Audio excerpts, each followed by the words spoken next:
Here I've got Samsung Galaxy Grand 2 and let me show you how to enable test mode on the following device.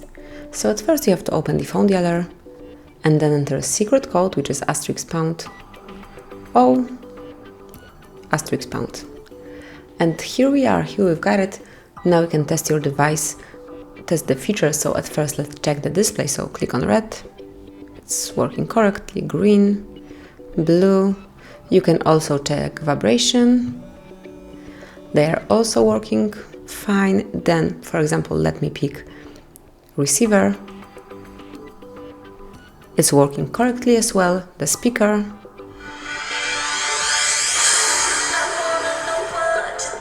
It's also alright. Then let me pick Megacam. So it's definitely alright, but let me make a photo to make sure that it's working as it should. And that's okay. And you can also check some other features like speaker, touch, dimming, front cam, low frequency, black, sleep, and all the others. So this is how you can check, how you can test your Galaxy Grand 2.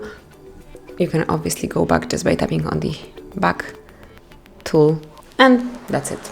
So thank you for watching, enjoy testing your device, please subscribe our channel and leave the thumbs up.